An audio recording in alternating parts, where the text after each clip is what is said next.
Welcome to Help, I Have Kids. I'm your host, Pam Marshall, a mom of 5 and a pediatric occupational therapist with over 35 years experience. This podcast is designed to equip you with practical tools, insights from experts, and real life stories. Because at the end of the day, you are the head of your child's care team. Each week, you'll hear from pediatric experts and fellow moms like you that will help build your confidence. They'll offer clarity and empower you to make informed decisions that work for your whole family.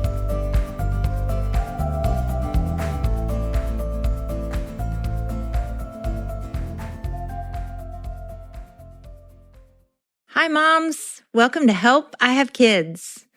It's back to school time. Oh, my word, it's so hard to transition. Those of you moms who are teachers or no teachers, I'm sure your minds are already on it. But I found, getting 5 kids ready for back to school, it just sneaks up on you. Before you know it, you're having to shop the lists and make sure shoes fit and clothes fit and everybody has what they need. And a big thing is if you have young children, especially if you have a kindergartner this year or a young elementary school age, it's really getting back to sleep routines that work with the back to school schedule. It's so early when they're getting up in the mornings and it's really still light so late at night. I remember that being such a challenge.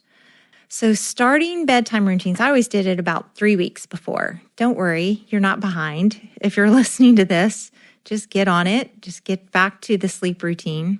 And the morning routine, it helps so much if you can do some pre-planning on that. If you haven't done a visual schedule, like where you have little visual pictures for your younger kids about the steps of what you do first, second, third, fourth, that really helps. And there's a lot of tools online now that can help you create like a visual schedule like that where they can follow it. Another thing is thinking about organization. This helped me when you're getting ready for back to school, making sure their rooms are clean and simple. And I like to think of having children do things all in one place. So things are stored in one place. They're not having to run to this room and back to this room and back over here because they get lost along the way. It's hard for them to follow the routine if they're having to go too many different places. So having everything organized in one space was really helpful.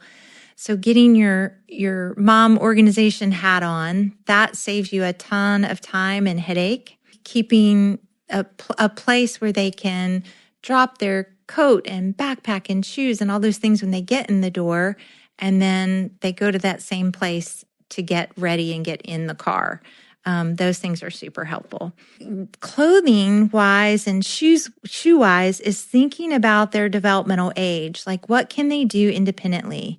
I know sometimes we moms like to buy things that are cute or things that we like, but they may not be the best choice for that child because maybe that child really is struggling with shoe tying. And teachers will tell you, please send them in shoes they can do independently. So make those choices about what works for your child at their age. And clothing, making sure you practice putting on a jacket, zipping it up, those types of things. And here in Kentucky, we won't need a jacket for a while, so you have time to start working on that now. Buttons and zippers, those are also challenges. I think sometimes jeans that have those really hard buttons to button, trying to make choices around clothing that they can handle independently. Backpack, let's talk backpack. Because all the new backpacks come out, and sometimes our kids choose things based on what they want, what they like. But I think you want to consider the size of the backpack for your child. Younger children need smaller sizes. Older children can handle the larger sizes. But there's also the weight of how much weight is in the backpack. There's appropriate weights for your child on their age. And same with lunch boxes. It's much easier if the lunchbox can fit inside the backpack and there's a good place for a water bottle. So think about size weight and fit and making sure it's snug. It shouldn't be dragging too much below their waist. It should be fit tight to them, but not so tight that they can't get it on. It's also nice. There's some options where backpacks for older children that have a lot of books or a lot of weight. There's, little chest straps that they can strap to help take some of that weight off. So once you have the backpack and the shoes and the clothes and you've got the long list of school supplies too, thinking about school supplies, I love color coding things. Green is science and math is red and social studies is blue. If you color code things, if you have the ability to do that for some of your older elementary school kids, it really helps keep them organized. And we maintain color coding throughout, like they kept color coding, I think, maybe till high school. Other things to help you get out the door on time. That's always such a struggle, isn't it? If you're using the car to get to school versus the bus, there's probably different routines for different kids. I know at one point, you all, I'm not kidding, it took 3 hours to get our kids, 5 kids, where they needed to go. There were so many different schools and different routines and it was like a big event, a 3-hour event to get everybody where they needed to go. So getting out the door, again, utilizing that visual schedule helps. Making sure that all their things are in one place, that there's a timer, maybe something different that's unique just for getting out the door that goes off 5 minutes before everyone really has to be in the car.